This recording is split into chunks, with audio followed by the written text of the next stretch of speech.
Hey, welcome back to the vlog on our 1989 Jaguar XJS project. So, I think in the past videos, I was talking about, some of the health issues I have, and I don't want to go into detail, but around Christmas of 25, I was able to find a 30% off coupon off eBay for one of these portable lifts. And it came with extensions as well. And I thought about it for a while, and I said, you know what, that might be something I could use in the shop here. So picked it up, and took about 2 weeks, 3 weeks to get here, and got it out here, put it together. There's a little pump back there. Basically, you connect the lines, make sure all the fittings are tight and everything like that. Make sure all the nuts and bolts are tight on there. Make sure your safety mechanisms are all together. And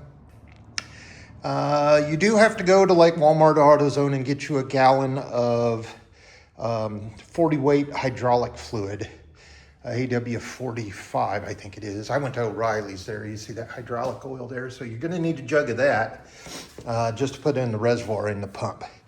After that, you lift it up mistakenly, and then you figure out why it won't go back down.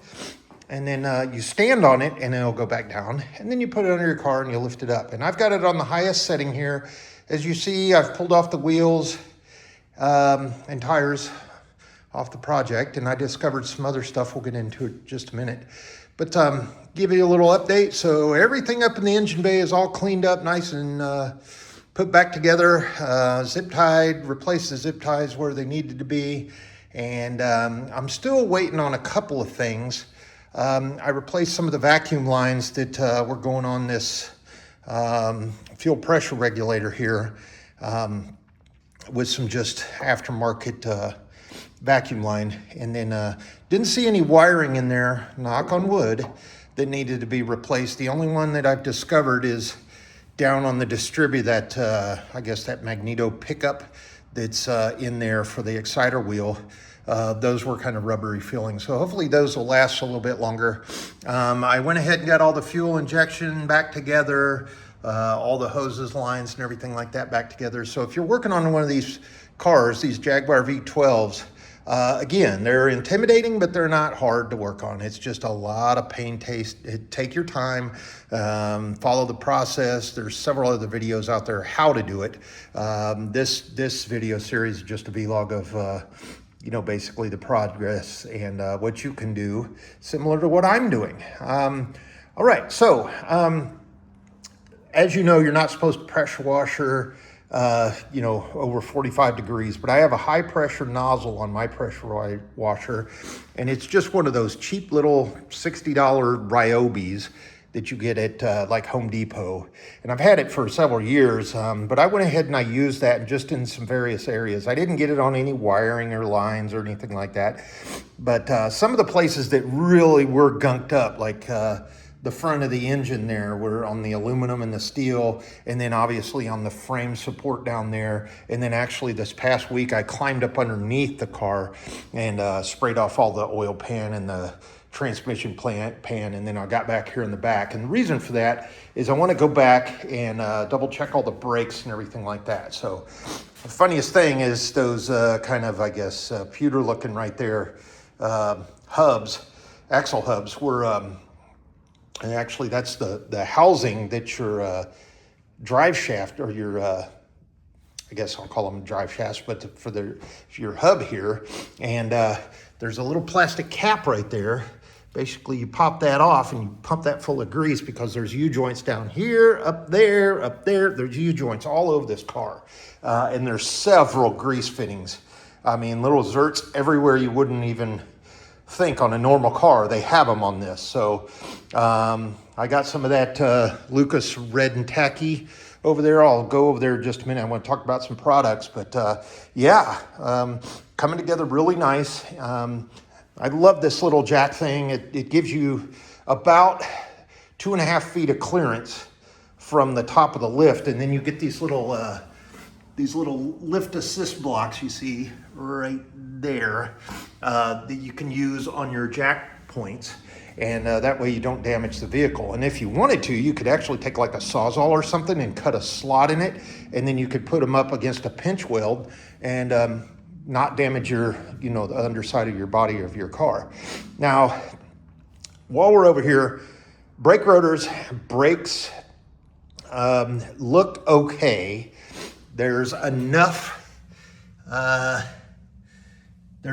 on them to run for a little bit, but they've been sitting for a long time, and obviously I'm gonna still need to bleed the brakes out and short it out with the 12 volt and get the accumulator pressure down, and then get all the brake lines on the car bled out with some good .4 brake fluid. So I still need to do that, but the rotors themselves look good. I haven't spec'd them out with the micrometer or anything. And then obviously I haven't climbed up underneath there and checked the rotors and the emergency brake up underneath there. As you know, on these Jags, they don't have their brake system back here on the rear of the vehicle. It's up there next to the differential. And obviously we'll check the differential fluid and see. We'll probably need to change that anyway.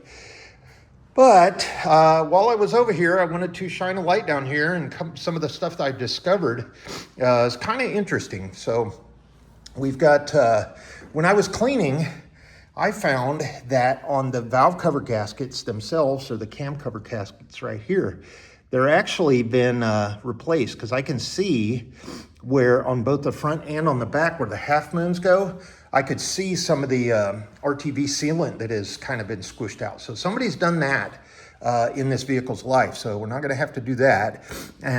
If you're working on these cars, double check a couple of places. And I'm lucky I did, because this vacuum fitting right here, see this small hose, and then there's this little barb looking thing, and then the larger vacuum hose, that's because this nipple that comes out of your intake manifold and goes into your fuel regulators are different sizes. This is a very tiny, like the size of a pinhead, and then this is about 1/4 inch. So what this is, it's like a reducer barb, and when it's metal, and when I popped this off and tried my my vacuum pump to make sure the fuel regulators were working, I used this line right here, and it wouldn't work. There was nothing there. There's no pressure. And I popped that off, and that thing had rusted completely out. So I replaced that. Obviously the vacuum line here, and then over there. And then one other thing I discovered when I was in here is it didn't have the distributor vent or filter. And on the top of the distributor, you normally have that little nipple, and I figured out what that was. And I got a vacuum line, ran it over here. I know it's supposed to go on top of the engine, down up underneath here, and then over here. And normally there's that little metal filter, but I just got one of those, like a tractor filter or a lawnmower filter, and used that, and then zip tied it to the frame where the stock one would be.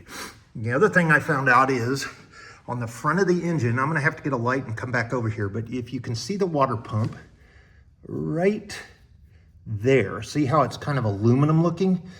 It looks like that has been replaced in this vehicle's life, so that's a good thing.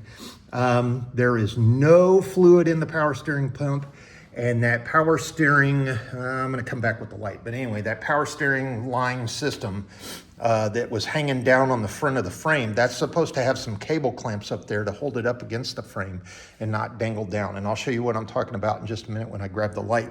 The other thing, amazingly, when I was setting the throttle, getting the throttle butterflies set with the throttle cable and the length of the throttle rods, I discovered that remember those little bushings for that rod right there? I had a Harbor Freight bushing set, and I was able to pull the old rubber one out and use that Harbor Freight one and pop that in. So temporarily I'm gonna use that, because this is not an easy job to do. Basically you have to take off your air cleaner housing, your air filter, as well as your throttle bodies, you have a gasket here and up against your air filter housing. So that's 2 gaskets you're gonna have to replace if they tear, like in my case. So replacing 2 parts at 20 bucks a set is not real convenient if you're gonna just replace one little like 50-cent grommet. But I think they're gonna last for a little while. I lubed them up and I put a lot of WD-40 and some red and tacky grease on there. And then they're not gonna come out because this rod slides back and forth here. And it's not enough to fall out.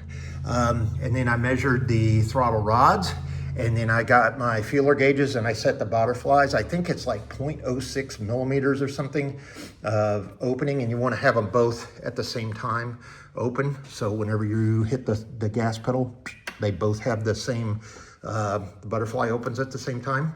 And then let's see what else. Oh, down on the top of the transmission on this cars, they have a foam blanket. And I'm sure that thing is just coated with road grime and grease and everything like that. But you're not gonna be able to take that off without pulling the engine and the transmission. I'm not gonna do that. I'm gonna leave it in there and you know, hopefully just over the course of keeping the car warm and cooling, hopefully you know, I don't know, maybe it'll drip out or something like that. But you know, I haven't test fired it, but I've got all the fuel injector lines and hoses replaced, and no, they do not twist. There's no movement anywhere. All the barbs are sealed up, and I'm gonna test fire it on camera so you guys see if there's any leaks spraying out or anything like that. The fuel injections themselves, I used my little fuel injector tester and flushed them and back flushed them and replaced the pintle caps and, you know, the rubber seals and all that. Excuse me. So that's where we're at right now. Let's jump over here. While I'm at the table, I'll talk about some stuff, and then I'll grab the flashlight and come right back and show you a couple other things. So here's what was in the trunk of the car. So I know the power steering there's an issue with that, whether it's the lines or the pump, or probably the seal on the steering wheel gearing system under there, the rack and pinion. But what I used on this car to degrease is just your standard Zepp Cherry Bomb you can get at Walmart. This stuff is cheap and it works great. It smells fantastic. It leaves a nice like cherry pie smell in your garage. So people are gonna be walking by going, what is that delightful smell? Funniest thing, I've had this stuff, this Black Magic no scrub wheel cleaner for forever, and I've used this on my other cars. I think I used it on the Cadillac whenever we were doing that project. And I got this at AutoZone and it was like $9. This Zepp is like $3.99. And guess what? This smells like cherry. This smells like cherry. I'm pretty sure this is just Zepp relabeled in the same system. It's phosphate free, so it's not gonna hurt anything, and it's anti-corrosive, so it's not gonna, you know, hurt in your aluminum or anything like that. So maybe there's some inhibitors in it or something like that, but this stuff works great. And it's been, you know, trusted by pros since 1937. Well, I started using it and I love it. And then the Lucas red and tacky grease, I use that for everything because it's got, you know, 540 temperature point. You know, you can, it's not gonna melt off on you. It's gonna stay in whatever you use to lube it. Excellent corrosion resistance and everything like that. And I've been using that for years, actually in Alaska on snow machine trailers and stuff like that. So, and then I don't know if we're gonna use this. It's I don't know how old it is, and there's only half for the power steering, but I may use that just to fill it up and see if we have any leaks. And then obviously WD-40, I swear by that stuff. That's fantastic. So let's grab a flashlight and wrap up the video real quick, because this weekend is going to be the day we're going to turn the key. There we go. Let there be light. All right. So let's look down in here. Look at how that's cleaned up. I mean, it's old and rusty, yeah. And let's see if you can't see right there on the cam cover gasket, the RTV kind of leaking out. Yeah. And down there, there's your air pump. I did pull the air pump off, and it was seized, and come to find out that was what that smell was. It was smelled like paraffin. It was this belt, and the air pump was seized up in there. And man, I had to soak that for a long time, and it was full of crud, years of debris and everything like that. And then there was nothing in the lines or anything, you know, your valve, but it was just inside that pump. So over the course of the years, you know, water and debris and everything on the front of the engine gets in those things. And guess what? The part number on that is a Chevy Suburban part number. So it's a General Motors smog pump, and you can find those anywhere, junkyards and everything like that. So yeah, we got a little bit of flash rust. I'll get in there, spray it down with some WD-40. Obviously, the paint's kind of chipping off here and there. If you're working on the top of the engine and you've got to remove those 2 bolts on the front of your air compressor, guess what? They are going to fall down and use these fan blades like a ramp and go right down in your fan shroud, and you're going to have a heck of a time getting them out of there, because the only way I could figure out to do it was with an adjustable, one of those bendy magnets, and there was a 11 millimeter socket that fell down in there. So my advice would be, like, put a piece of cardboard up here, you know, cut a slot in and slide it over the shaft of your fan, so that when you're working up in here in this area, whether that's, you know, whatever you're doing on the front or the top of the engine, you don't have a tendency to drop something, because like I said, that's just like a ski ramp, and there's not a whole lot of room in there by any means. And there's more on the electric fan side, but it's not on this one. So you can see, man, that is just clean down in there. And yeah, let's look back here. Remember where all that crud was up on the top? Look, it's all gone. Got all that stuff down. And I'll tell you what, it was a shower of black goo when I was using that washer. There's the water pump. You can see right where my finger is. Watch, I'll hit the light. See the aluminum there? So I know that has been replaced in some time in the course of this vehicle's life. And then you've got, oh, I'm on the wrong side. I'm sorry. That's your EGR system right there that I was pointing at. Let me jump on the other side and I'll show you again. Whoops, my bad. And there's the wonderful fill for the power steering pump right there, in between all those hoses, and the electric fan. So yeah, just it cleaned up really nice.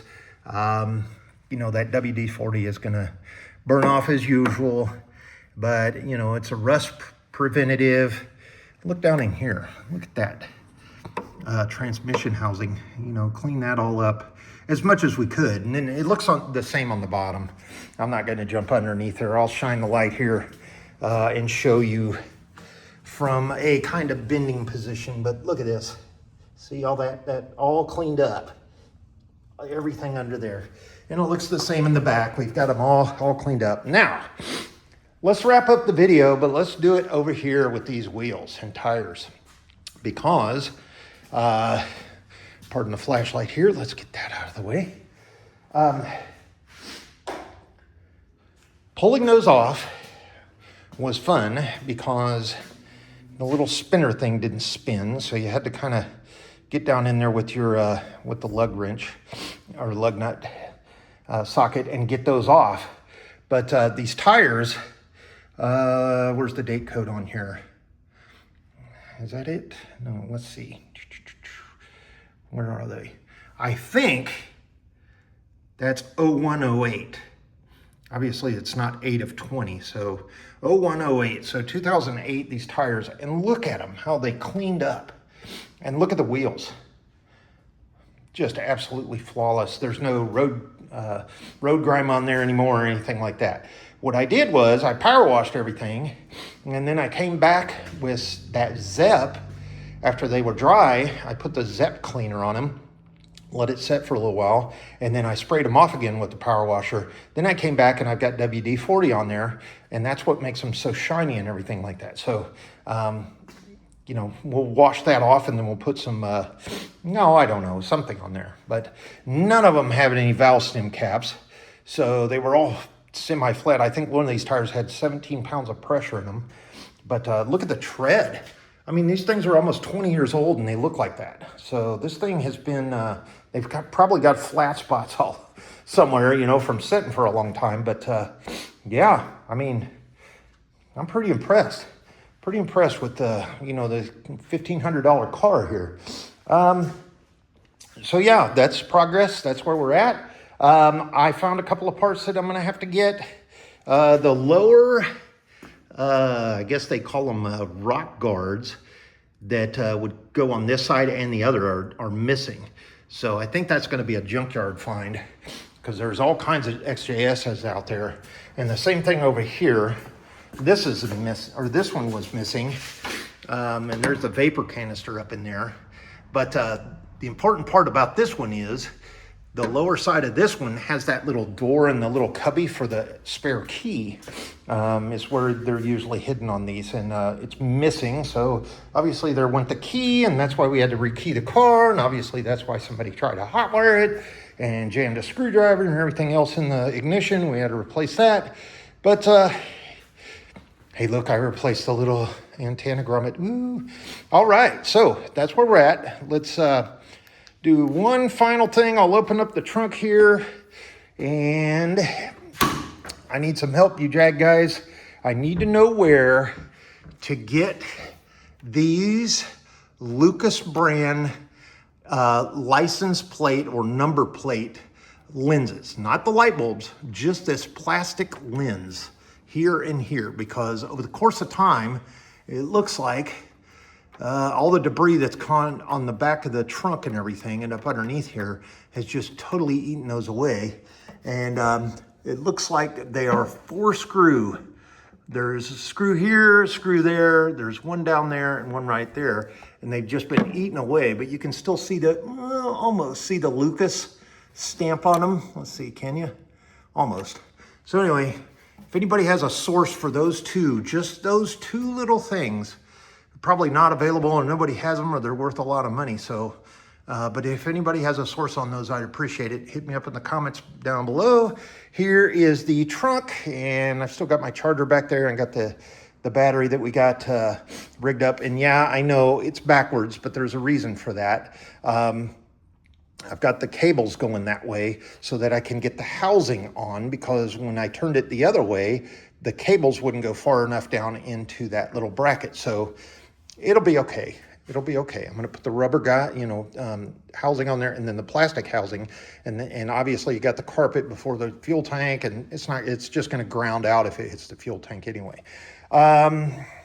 So there we are. There's the little brush I used to clean the engine and the frame and everything like that.